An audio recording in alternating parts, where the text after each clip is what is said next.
and it's definitely gonna get better.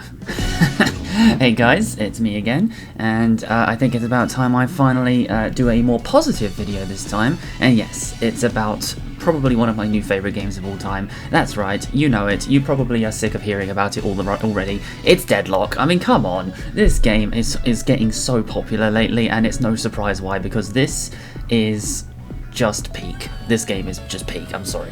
There's no other way to say it. And I'm going to try and make sure this video is a lot shorter than my last one, because the last one was a very long rant. This one is not going to be a rant, this is going to be me yapping about how much I love the game, but it's still going to be a yap, unfortunately. But it's not going to be as long as my last video, hopefully, so I will try to keep things brief, don't worry. Anyway, let's get straight into it. So basically, what is Deadlock and why has it gotten me so fucking hooked and addicted to it? Well, basically Deadlock is a third-person hero shooter MOBA fighting game kind of hybrid. It's weird. Basically, there's a lot to explain. This game is complex to the core, but to put it simply, this game is a MOBA. It's primarily a MOBA with hero shooter elements, fighting game elements, and other bits and bobs here and there, you know, other things that might be inspired from other games too, but for the most part, it is a MOBA. Now, the best part about this is it's also made by Valve, which means that this game is going to be, well, let's just say it's going to have some advantages in certain departments, mainly character design and gameplay mechanics, because, you know, Valve are pretty good at that sort of thing, like especially with TF2 being so popular as it is, so naturally it makes sense. And the other great thing about Deadlock is the fact that even though it is a MOBA, it is also surprisingly fun just to play as a hero, as like a hero-based game that isn't necessarily. Well, because a lot of people don't like MOBAs because of how complex and difficult they can be, but Deadlock is surprisingly simple despite having a lot of mechanics when it comes to the MOBA stuff. Because most of the time, MOBAs, they tend to make things overly complicated, like, you know, you have to do all these objectives, you have to optimize your jungle rotations and everything, you have to keep an eye on the lane maps, and you have to keep an eye on the mini-maps and everything. And yeah, like, you still do that in Deadlock too, but Deadlock simplifies it to the point where it's less incentivized to optimize and more incentivized to fuck around and find out, which is, like, amazing. That's what I love about this game. This game isn't, you know, hardcore trying to push you into the MOBA mindset. It's much more trying to make you kind of enjoy the aspects of the game, like different parts of the game in your own way, effectively. And yeah, even though it is still a MOBA at its core, it is, you know, a lot less MOBA centered than other MOBAs. I'm you know what? Take a drink every time I say the word MOBA, because it's probably going to come up a lot. Anyway. So this game is addicting because it has so many fucking elements to it that just make it so good. Like, there's so many little things that they put into the game, and all of them add up to one big heavenly cloud of bliss. So that's, yeah, I'm trying to yap about that now, and I'm gonna get onto some of it now. But the main thing I wanted to say right off the bat is that this game is going to be probably one of my main focuses going forward in the future, because I wanted TF2 to be my original main focus for this channel, and I still want TF2 to be a part of my channel, but TF2 has unfortunately lost its luster for me, because it's one of those games that I can't really play as often as I'd like to, because even TF2, like as amazing as TF2 is, and as dear to that game, dear to my heart as that game is, I can't play it every day. Eventually it gets boring, and eventually I'm going to, you know, get burnt out on it, and I need to take a break from it. I feel the same way about Final Fantasy XIV, and I'm probably going to feel the same way about Deadlock in the future, but Deadlock is a lot less likely to get that anytime soon, given that Deadlock is a game that isn't even released yet. This game is still in a closed beta state, and it's not finished, and there is still so much more potential for extra things to come out, and that's why this game is going to be so, like, it's going to have like a massive, super long honeymoon phase, basically, and I'm just so looking forward to it. But yeah, I'll still play TF2 every now and then, but I prefer to play that game with friends, so usually I don't want to make videos on that game if it's not, you know, with my friends, unless it's specifically about something that I want to talk about. But with Deadlock, I don't mind playing that game on my own, because, well, most of the time I just play with bots. Yeah, I know, sorry, I'm not a very, let's just say, confident person when it comes to PvP stuff. TF2 is fine, because TF2 is one of those games that is just pure chaos, and, you know, you just mess around. Deadlock, it's still technically a bit more competitive than TF2, so, yeah, I'm just gonna stick to bots until I feel good enough. And it's funny because I've been playing this game for over 900 hours now, and I still play against bots. I still refuse to play against players. I'm sorry, I know. So any credibility I have regarding the game's like overall competitive scene and like the way you play it, like I'm not gonna have much credibility in that sense. Like I'm not gonna be able to talk about like how to play the game. I'm not gonna be able to make guides on the game or anything like that. But I am still gonna yap about it because I fucking love it. So yeah, if you don't mind me yapping about a game that I don't play PvP in, even though it's a PvP-centered game, stick around. If not, well, I can completely understand. Anyway, so let's get on to the next thing I want to talk about. Basically, let's start with the game's theme, like the whole setting of Deadlock. Like, what kind of game is Deadlock, and where does it take place? Well, first of all, this game is set in a 1950s supernatural New York. It's like, you know, the Big Apple meets.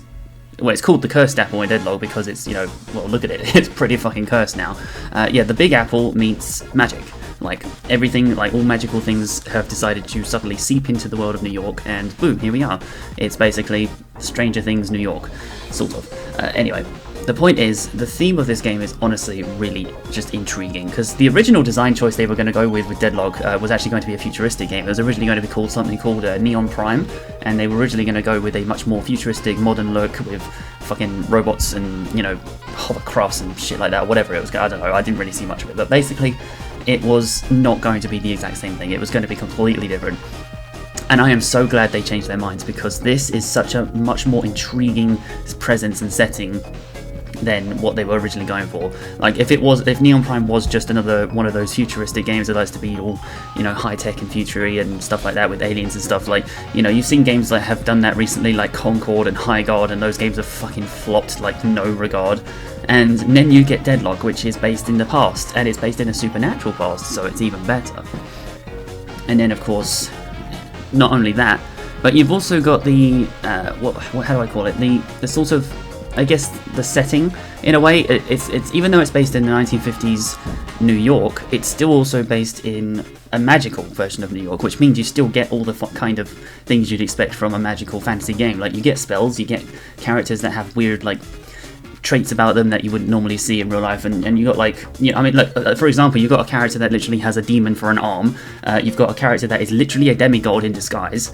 You've got a character that is probably from the world of dreams, and he's literally just a child who wants to go to sleep. Like, like, there's a lot more to the characters, obviously, than that, but it's like, those are the things that you realise, okay, yeah, so this game is not meant to be realistic, which is good. That's a good thing, because if it was realistic, that'd be kind of fucking boring, wouldn't it?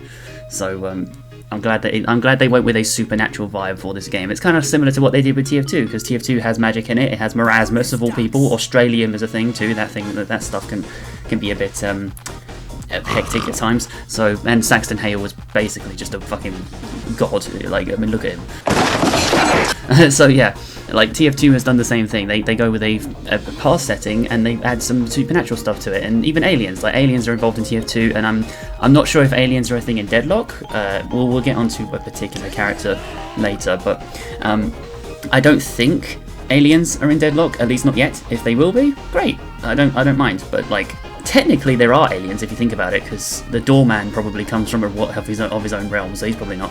That probably means he's technically an alien, and Rem, I guess, would also technically be. Anyway, you get the point. Basically, this game has not skimped away from the fun stuff and the fun element, and that's what I love. And then, of course, the map itself. I mean, the map is, honestly, it's classic Valve design. It's great. It just looks so enticing and interesting, and it's got so much detail to it, and half of the time you won't even notice these details because you're too busy fighting in the middle of the, you know, in the fucking streets trying to shoot people. But a lot of the details that are around this map genuinely just look so interesting. Like, there's so much story to it, there's so much personality, so much lore. And the map isn't even finished yet. The game is still in closed beta, like I said. This map still has a lot of work to get through, and I'm looking forward to seeing what they finally do with the finished product.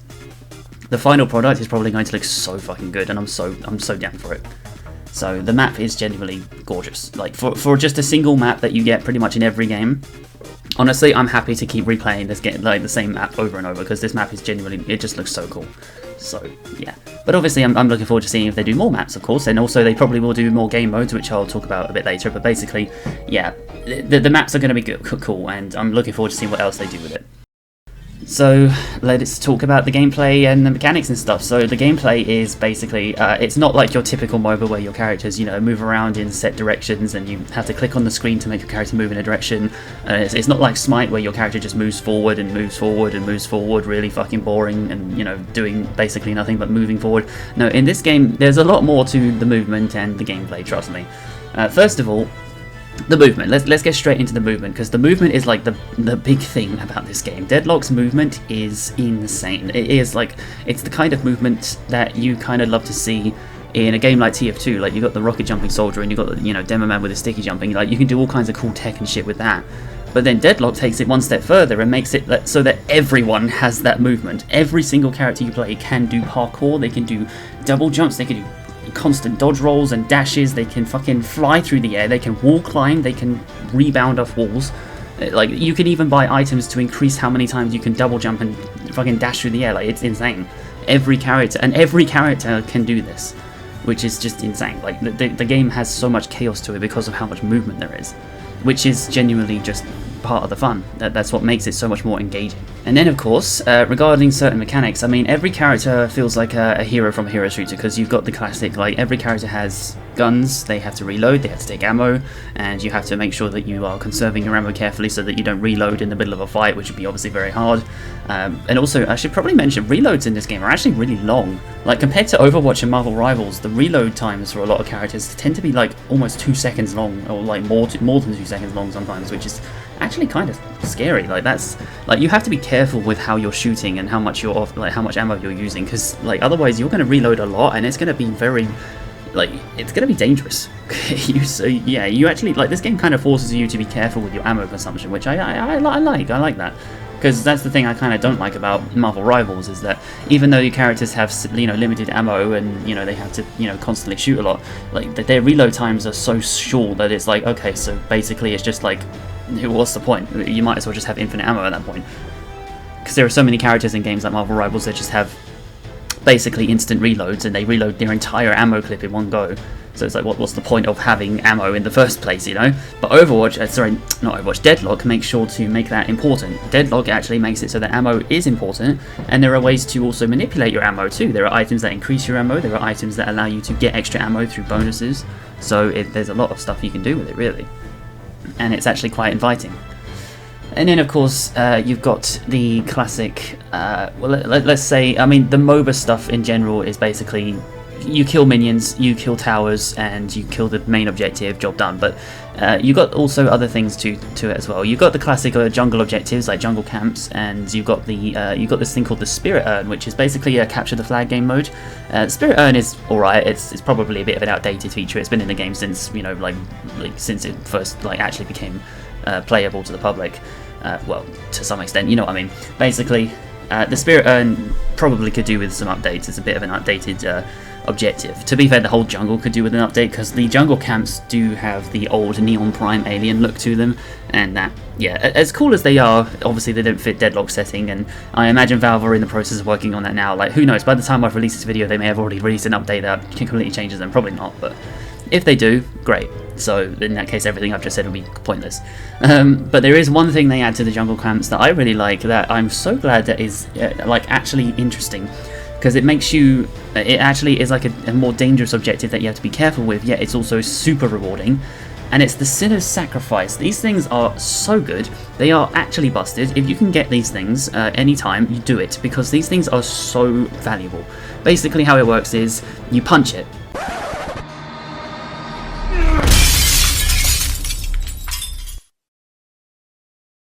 Yeah, that's it. No, I'm kidding. But basically, you punch it a lot, and once you finish punching it, like once you see all the light bulbs go out, you have to wait a moment, and you have to wait until all the light bulbs go through the little sequence, and you want to punch, you want to do like a big punch right at the right moment when all the light bulbs have lit up, and if you do it then, you get rewarded with a bunch of stat buffs, which is so cool. Like, you have to time stuff, you have to pay attention, you actually have to lock in this game mode. It's not just mindless other MOBAs where you just, you sit there, auto-attack a camp until it dies and then go back to lane. No, you have to lock in when you're killing this shit, because there's actual timings, and you have to be careful, because you're also, there's a reason why it's called the Sinner's Sacrifice. It's because you're sacrificing HP every time you punch it, so you have to be mindful of that shit. And yeah, this objective is admittedly a little bit busted. Is like the amount of value you get from Sinner Sacrifice is kind of good. It's kind of crazy, but it's definitely worth it. Like every time you get it, you should go for it. Like every chance you get, try and take these things as much as you can, or let your team take them as well. And yeah, I'm glad that there's like there's much more incentive to getting the objectives rather than just, you know, oh, it'll give you more souls. No, like it'll give you more money. Like that's not like the only thing it gives you. So, now that we talked about the jungle stuff and the map stuff and the gameplay mechanics, I think it's also best to move on to the heroes themselves. Yes, that's right, it took me 15 minutes to get here, but here we are. Basically, the heroes are just amazing. Like, come on, it's classic Valve character design. It's like TF2. The characters all look so interesting. They have amazing silhouettes, they have amazing visuals, they have interesting lore and dynamic depth to their character personalities for the most part. And also, they do also have, like, proper interactions with each other as well. Like they have given them lore and voice lines and everything to make the characters seem human and more interesting, and I love that. Like Valve have actually made so much effort into making these characters feel alive, and it genuinely feels like TF2 in that nostalgic sense. Like when you first play TF2 and you learn about who the classes are, and you learn about how much like interaction they have, how much personality they have, how vibrant and interesting they are. It felt so inviting, it felt so interesting, like you wanted to know more, you wanted to play the game more so that you could learn more about these interesting people. And then Deadlock takes it a step further and adds extra people to learn about, and also giving them full-on interactions with each other in-game. And I know other games do that too. Overwatch and Marvel Rivals do the same thing. They make it so that the heroes have voice lines with each other. But for the most part, that's just filler stuff. Like, you know, if you're already a fan of Marvel, you're going to know what they say to each other. And Overwatch, well, you know, they already talk a lot about the story on Overwatch. So with Deadlock, though, the story is still yet to be seen, because like all we know about Deadlock's story is that your characters are trying to summon this god, this thing called the Patron. Basically, there are two patrons, the Hidden King and the Archmother. Basically, your characters are trying to summon their patron so that the patron will grant them a powerful wish, something that they really need. Like they're desperate. Like every character in this game is trying to summon the patron for a powerful wish that they need. And in, like, for example, a character like Lady Geist, her main wish is that she wants to be basically free of the demon on her arm, so that and then continue living eternally youthful. Like she wants to be beautiful forever. That's her whole thing. And then you've got a character like Holiday, who is trying to summon the patron so that she can defeat a serial killer called the Troubadour, who murdered her sister, by the way. Like there's a whole lot of lore to characters. Like every character has a reason for being in the game, and it feels so much better that way. Because some characters, like characters in Overwatch, sometimes they just feel like they have no reason to exist in the setting. Like I've never always not every character in Overwatch feels like they need to be there, you know. I kind of felt that way about Junkrat and Roadhog. Like I like Junkrat for the most part. He's a fun character. I hate Roadhog. I don't care about Roadhog. But for the most part, those two characters, as fun as they are, they don't seem like they serve much purpose with Overwatch's overall narrative. Like they're just there to be like extra jokey characters, you know. Whereas you get characters in Marvel Rivals who, yeah, like a lot of Marvel characters are certainly important in the overall narrative, but Marvel's story is all over the place. Like, you know, there are so many fucking things happening in the Marvel universe, so you can kind of accept like some random characters will get into that game sometimes. But then Deadlock obviously makes sure to make it so that every character has a purpose in this particular game. Like every character has a reason to be here, they all have their reason for doing what they're doing, and although some characters haven't had that particular part of their story fleshed out yet, it's still like you still get the idea that they are here for a very desperate reason, or at least a very important reason. And I say not always desperate, because like you get a character like the Drifter. Drifter is just an evil, psychotic fucking cunt, and he is basically trying to kill everything. Like he just wants to go out and commit murders. So that's his whole thing. Like and him, like he specifically states that he does this sort of thing for free, so that summoning the patron is just a bonus to him. Like he's not desperate for the patron's blessing. He's just taking it because it'll be more fun. Which is honestly, like, I love that about that character. Like, yeah, he's fucking evil and he you know, he's a dickhead, but at the same time, it's kind of fun. Like I love that detail. And then you got a character like the Doorman, who I have no fucking idea why he's trying to summon the patron. Like there's no mention of why he's trying to summon the patron. I think it might have something to do with the Baroness, the hotel that he resides over. But the Doorman himself is a patron. He is like effectively on the same level as the patrons, sort of. Like I think he's a little bit less powerful, but he's still technically a patron. So why does he need other patrons' blessings? You know, there's got to be some more implication to that, which I imagine Valve will explore once the game, you know, finally releases, and it'll be really interesting to hear what they do with the Doorman's character. And like, this is why Deadlock's character design is so fucking good, because they put so much effort into all the little details that nobody would really even think about while they're playing the game, and it still feels so important to the game itself. Like, every time I play a character like Abrams, for example, he's got that typical detective noir look to him, you know, the kind of thing you see a lot in New York and those old like not spy movies, those old like crime thriller movies that you get, those old black and white movies, or those noir movies. I used to love that kind of style. I never used to watch those kind of movies, but I do love the aesthetic of them. Abrams gives that vibe to me because he's like a classic detective, you know. But then also, Abrams has much more of a reason to be part of the game because his whole lore revolves around the book that's handcuffed to his hand. That book, it literally, the whole lore around it is that he got that book randomly from some anonymous person, and apparently whoever holds the book is basically a target from some assassins or something, and now Abrams is taking that book and he's trying to find out the mystery behind it, and he's going to get the patrons' help for that. And then Abrams himself, like when you play Abrams in game, he feels so authentic to the theme. He just feels like he fits in, even though Abrams himself is not human. Look at him. He's what the game calls an Ixian, which is basically like their version of devils, I think. And even though he's not human, he still feels like an integral part of New York setting. Like, he feels like he belongs here. Like, this is like New York is still his home, and I just love that. Like every character in this game feels like they belong here, with some exceptions based on lore. Like Rem, for example. Rem technically is not meant to be here. Like, his whole lore is that he was forced out of his realm, and he's trying to get the patrons' help to get him back home. So Rem may not feel like he belongs here, but to be fair, he has a reason for that. Like, Valve made sure, okay, even though he doesn't actually look like he fits in with the setting, they gave him a lore reason for why he's even here, and that is extra good. That just makes even more sense. So the character design is genuinely peak, and I could probably yap on for hours about each and every hero, but obviously I don't want this video to be as long as my last one, so yeah, that's not happening. But anyway, now that I'm done yapping about some of the heroes, like, honestly, I could go on for hours. There are so many heroes that I want to talk about, but I think I'll save that for a future video. But yeah, I mean, all I can say now is that my favourite heroes right now to play are Rem, Lady Geist, and the Doorman, and Paige. Those are like the 4 characters I really like playing at the moment. I'm also quite partial to Celeste and Apollo. I quite like those two as well, but otherwise, for the most part, my main is usually going to be Rem, Lady Geist, and the Doorman. Those are going to be like my 3 main heroes.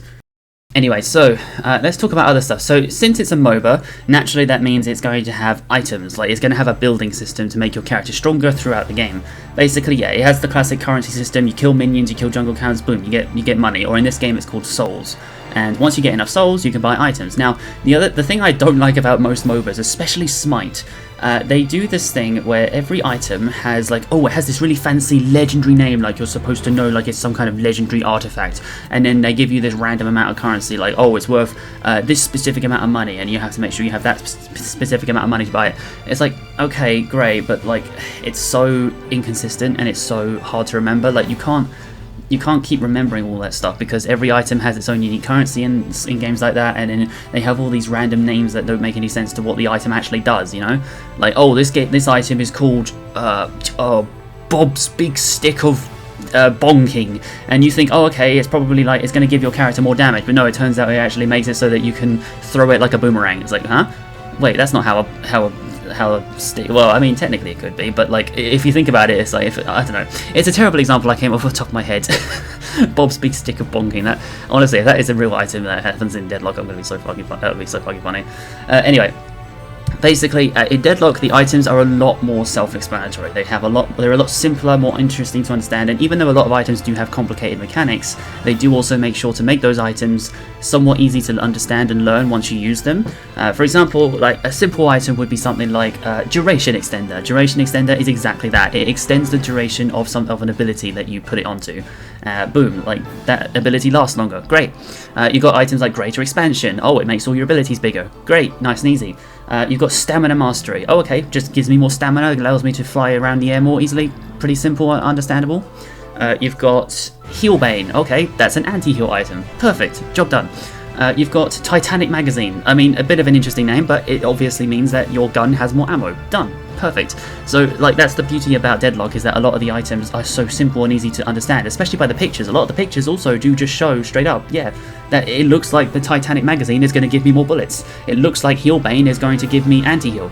And it looks like an item like Shadow Weave. Oh, Shadow Weave, that's going to give me stealth. Look at that cat, it's all dark and in the shadows. It's going to give me stealth, right? And it fucking does. It gives you stealth. So, like, this is the beauty of Deadlock. The item building shop is so fucking simple. Well, not simple, but it's so much more simple than other MOBAs.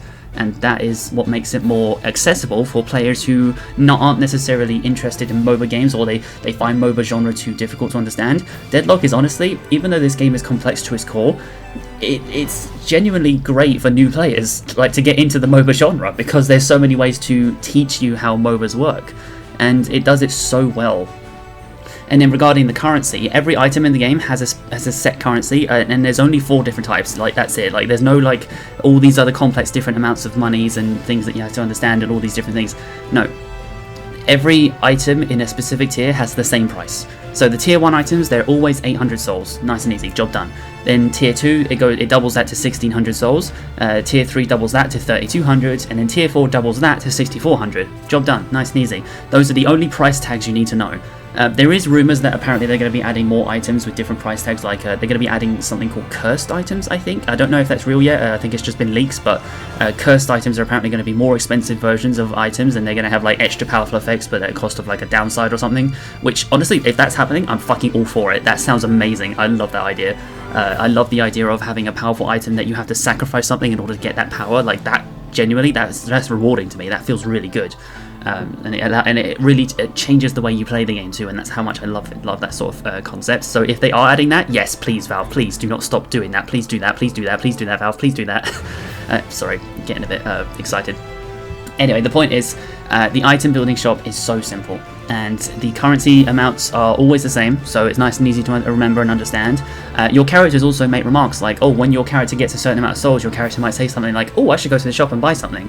You know, it's like even your in-game character says, oh, I have money, I should go and buy this. And it's like they all have different voice lines, so based on the amount of money you have too. Like, some characters, when they get like maximum amount of, like when they get the highest possible amount of money that you can buy, 6400, they go like, oh, I can buy something, like I can buy the best item ever, you know? And it's like that sort of thing. I love those little details, because it means something like that too. It means like in game, your character, you, the player, can listen to your own character say, okay, I can buy an item now, and it's like, oh shit, like as the player, you're like, oh shit, I should probably go to a shop now, because my character just said I can buy something. Like like other MOBAs don't do that. Other MOBAs don't do that. And it's so good. Like, sometimes I don't pay attention to how much currency I'm having when I'm playing other MOBAs. I just, you know, I'm walking around, farming jungle camps, farming lane minions, getting kills and stuff. And I realize, and then by the time I realize I need to go back to base, I'm like, oh shit, I've had all this money and I haven't used it. What the fuck? And it's so like, it's just unintuitive, you know. But Deadlock makes it much easier, and that's the beauty of it. Anyway, so I can yap again. I can yap about the item shop as well, because there are so many items in the item shop that are just so fun to use and so fun to play with. Like, one of my favorites is whenever I play Lady Geist, my favorite 2 items to build on her are Cheat Death and Phantom Strike. Those 2 items, they are genuinely so much fun for me, because like her whole thing is basically surviving as long as possible, sustaining herself with lifesteal and constant damage, and like she uses her own health bar as a resource, so she's going to get a lot more dangerous, she's going to have a lot more of a risk reward. Cheat Death allows you to effectively survive even longer when you know, if inevitably you're going to go down, so you can just last as long as possible. Phantom Strike allows you to get straight up into an enemy's face, which is perfect for Lady Geist, because her ultimate is a close range attack that you need to hit on someone right in front of you, and her ultimate literally allows you to swap an enemy's health bar with yours, effectively, which means that if you're at low health and an enemy's at high health, boom, that swaps. That enemy is now like critical HP and you've got all your health back, which is so busted but so fun when you pull it off right. And Phantom Strike allows you to get an easy free hit on that on the ult nice and quickly. You just go straight into their enemy's face, like you teleport into their face and boom, you get all their health. And then Cheat Death allows you to do that without dying. Like, like Cheat Death gives you like a 4-second window where you can say, right, okay, I have 4 seconds before I die. I need to find someone so I can absorb their health bar, and boom, done. It's like that's my favorite combo on Lady Geist. I just love that. I love playing Lady Geist as a tank in that because of those 2 items. Anyway, like I said, as you can tell, I can yap about that for fucking years, and I'm not going to do that in this video. I want this video to be much shorter than my last one. So, let's get on to the next subject. Street Brawl, yes, they're adding, so they already added a new game mode recently, when they added the 6 new heroes recently. Street Brawl is honestly really fun. I actually really like it.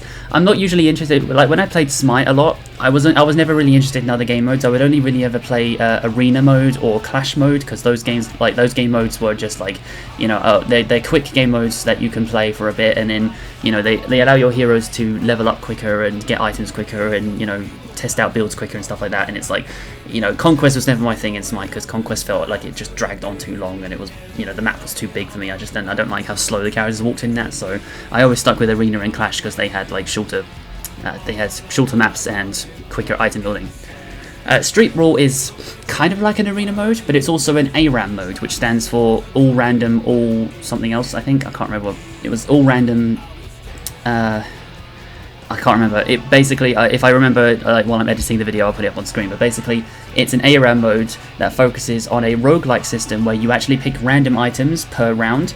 And the Street Brawl game mode itself, it's like a 4v4. You pit each other into one lane. It's like all 4 players on your team are in the same lane, and you fight in that one lane. It's like a pit fight. It's like just a smosh pit of absolute chaos, and it's really fun. Like, honestly, it feels like TF2 in that sense. It's just like too many people in one space, all just fucking shooting at each other and throwing shit at each other, like a fucking massive chaos. It's really fun, honestly.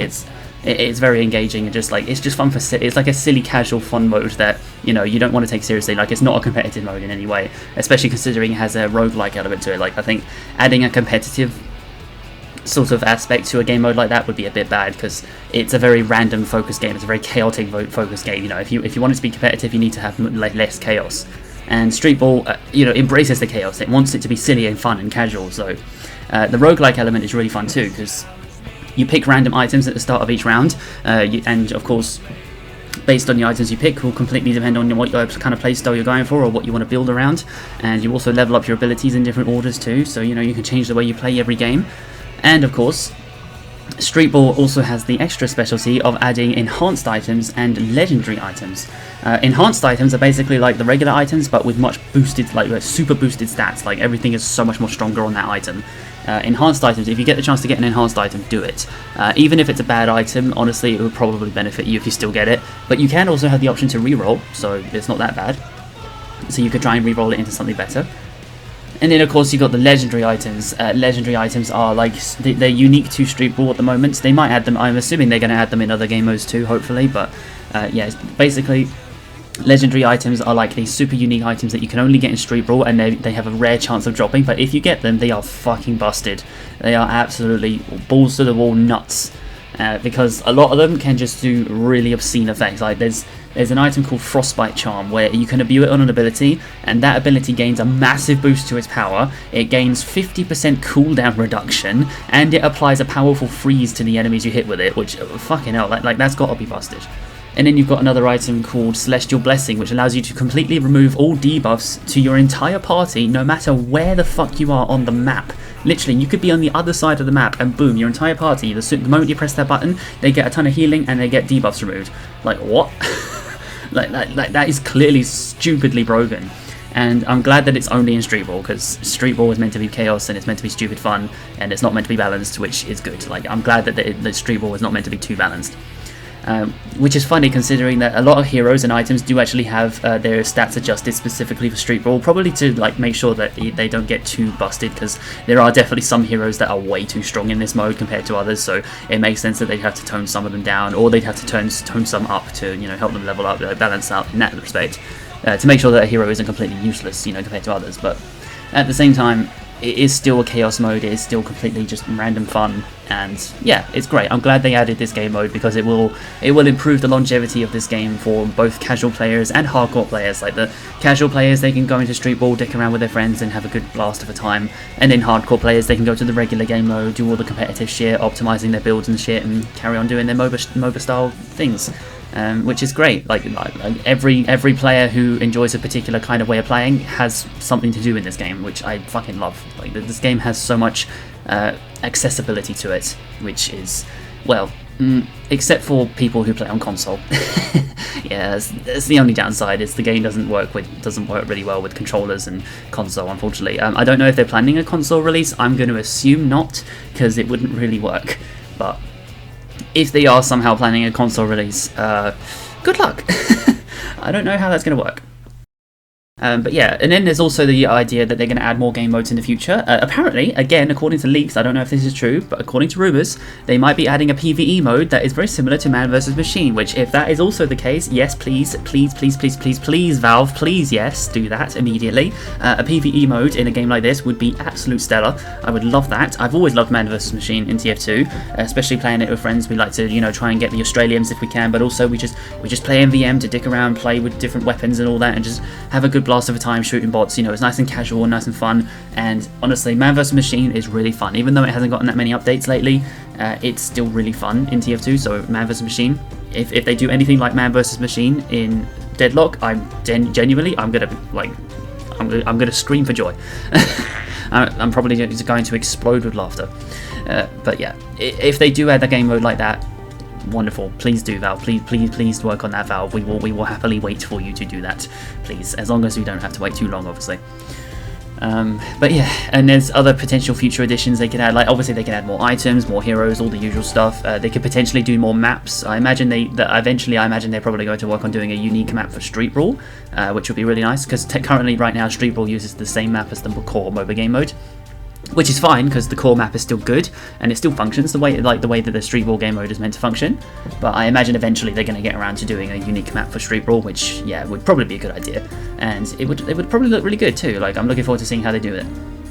So yeah, there's a lot of things they could add, and remember, this game isn't even in like open beta yet. This game is still in a closed beta state. Like, you still have to go onto the Deadlock community Discord in order to get an invite to this game right now. So like, if this game has got all this much content in it now, I'm so hyped to see what it's going to look like when it's finally released. When Deadlock 1.0 comes out, oh my fucking god, this game is going to be peak. And if this game ends up, like, I'm assuming this game is going to be free to play, which would be even better, because then obviously they'll have like the classic microtransactions, like skins and cosmetics and stuff for the heroes. I imagine they'll do that, which is obviously fair, because, you know, Valve still have to make money off of the projects, which is understandable. And honestly, skins and cosmetics will probably go hard in this game. A lot of the heroes look really cool, but I imagine they, you know, adding options to customize the way your hero looks would probably also go hard, as long as they cosmetics obviously don't mess with the character's model to the point where you don't recognize them, because obviously they have that problem in some other games. Like Overwatch has that problem, Marvel Rivals absolutely has that problem. So hopefully they are careful with the cosmetics and skins, but I'm not going to say no to having more skins and cosmetics to mess around with. Like, I'm definitely happy to see them try different ways of customizing the characters. And honestly, I really kind of hope they add like a dye system, or not necessarily a dye system, but like the ability to customize the color scheme of your character.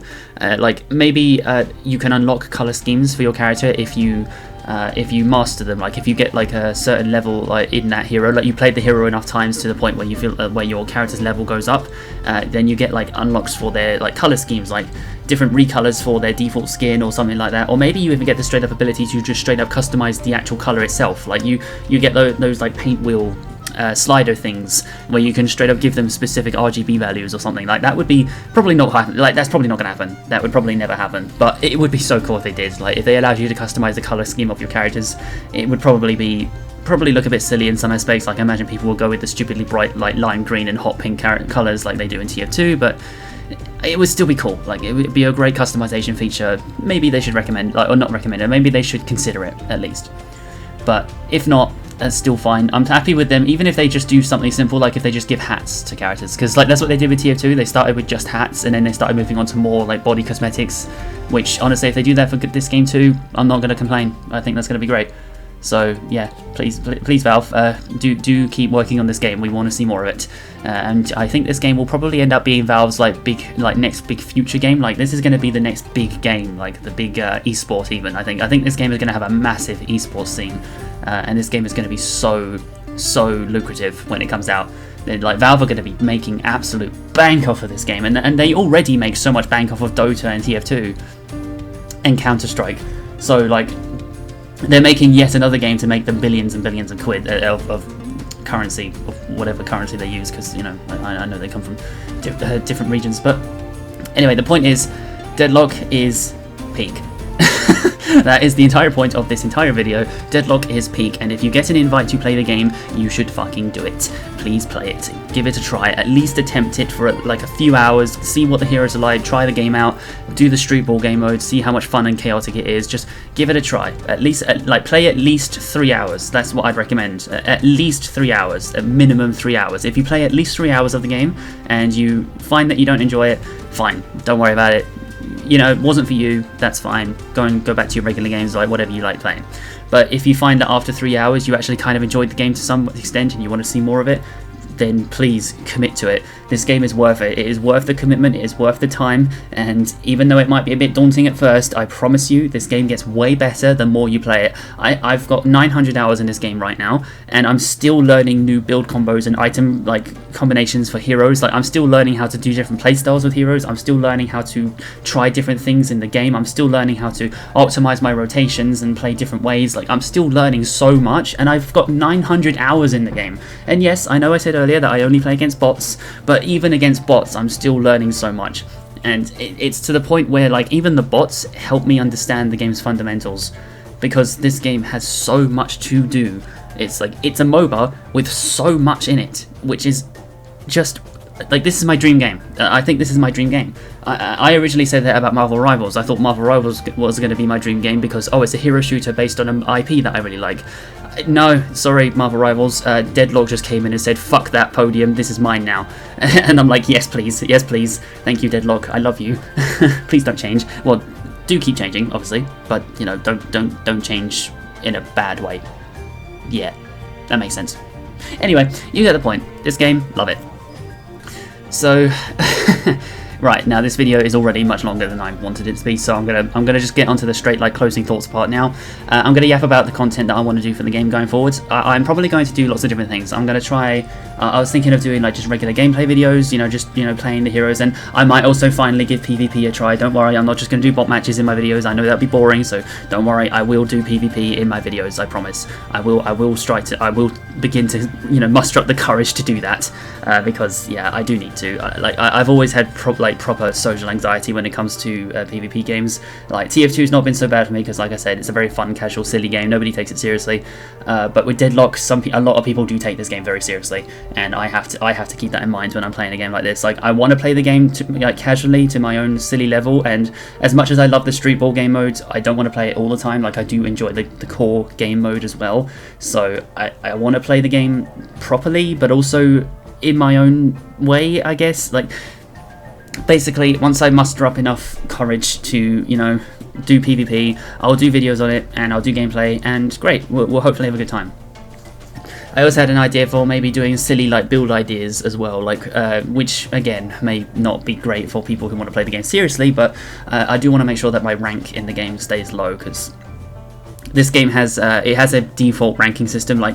Normally other games like Overwatch would give you a separation, your quick play matches would not necessarily compare to your competitive matches. Your competitive rank will be different to your quick play rank, or at least quick play wouldn't have a set official rank for you, but competitive will. And this game doesn't do that. This game gives you a competitive rank no matter what. It doesn't matter if you just play casually. As long as you're not playing street ball, this game will give you a rank. So just keep that in mind when you play it. And if you do really well, you will rank up and you will play against much better players. So just be careful on that front. Just warning you on that front.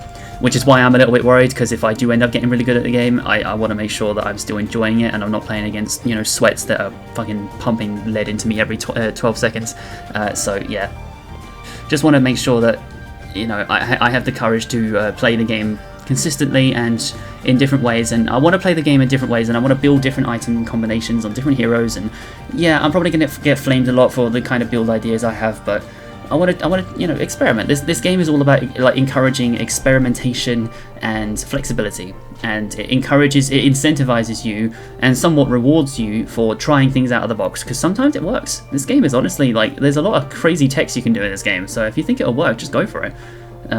So yeah, give it a try, especially since the game is in closed alpha, so technically, even though the rank is there, it's not a true final rank, because obviously when the game finally releases, the ranks will get reset and everything. So at the moment, treat the game like it's a full-on sandbox. Just mess around, nothing matters, unless you're doing it actually competitively, in which case probably best don't do that, but you know what I mean.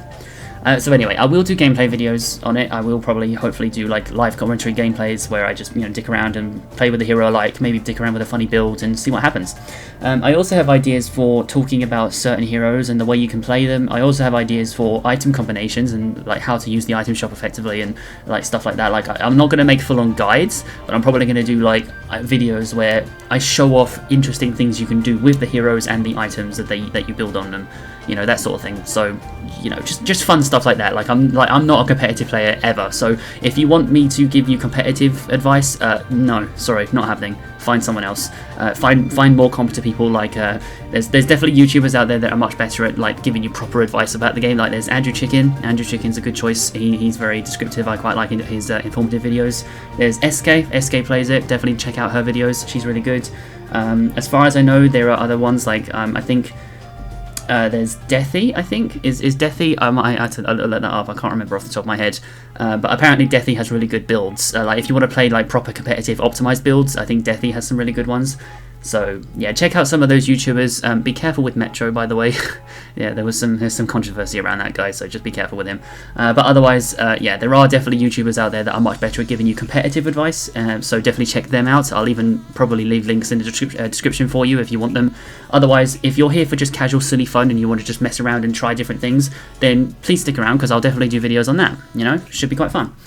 But yeah, I think at the end of the day, that's all I need to say because this game is so engaging and so fun for me. Like I genuinely, this is one of the first games, like one of the very few games in my life that I actively want to keep playing. Like a lot of the time when I play games like Overwatch and Marvel Rivals, I'm like, okay, I guess I'll dick around in them for a bit, and then after like an hour or two, I'm like, okay, I'm getting a bit bored now. I'm just gonna go do something else, and then I can't like muster up the effort to feel like, I kind of don't want to play a game now because like I've used up all my energy in that game, so it's like, great. But then obviously when I think about Deadlock, it's like, okay, I can log into this game and not get bored. I can log into this game and think, okay, I'm going to do something fun today. I'm going to do something fun this game. I'm going to play it for as long as I want and I'm going to enjoy it. And that's genuinely, it could just be the honeymoon phase, but I think I'm going to feel that way about this game even after its release. So, like long after its release, I think I'm still going to feel that way about this game. So that's the future. That's why I'm excited for Deadlock's future, because this game already has so much going for it, and it's not even in open beta yet. So that's why this game's future is looking so hyped. It's just it's gonna be so much fun, and I can't wait to see what happens. So Valve, if you're listening, if ever you do find my video, you probably won't, but if you do, please keep doing what you're doing. Everything's great, everything's awesome. Please do keep working on this game and do keep adding stuff to it and doing all the detail and all the effort you've been putting into it, and keep adding more. Please just let Deadlock be big. Let it be alive. Let it be strong and powerful like TF2 was when that game first came out. TF2 was so good when it came out, and it got better with time, for the most part. Deadlock, I feel like Deadlock can have the same effect. So please, Valve, please make Deadlock strong. You can do it. I know you can do it, Valve. I know you can do it. You're very good. So there we go. Anyway, that is the video. Right, yeah, this video is already too long, so I'm gonna go, but I hope you guys are looking forward to seeing more Deadlock content at any point on my channel. And if you guys are interested in seeing, like, coming up with fun ideas for what to do on Deadlock, let me know. Please leave suggestions for video ideas in the comments, because like I'm open to ideas, I'm open to suggestions. Like I want to try and put a lot of content into this game, or rather I want to put a lot of content on this channel, on my channel, about this game. So like, if you have ideas for things I should try in a game, like just put it in the comments and maybe I'll consider it, because honestly, like, this game means so much to me already. So please. But yeah, any other thoughts you have about Deadlock, again, leave in the comments. And if you guys are looking forward to more Deadlock content on my channel, stick around, please subscribe, do all the usual YouTube bullshit, and hopefully my future videos will be a lot more interesting, because yeah, they won't just be rant videos like these ones, like my last one, and they won't just be like constant yap sessions like this one. I will promise to make more scripted, well, not scripted, but like more constructive videos. Like I will try to make sure to make videos that are a lot more constructive, efficient, and scripted if needed. So don't worry, not all my videos are going to be like this, I promise. But hey, if you are interested in seeing what I do and what I talk about, then stick around, and I'd appreciate it if you do. Anyway, that's basically that. So, yeah, thanks for watching. Bye.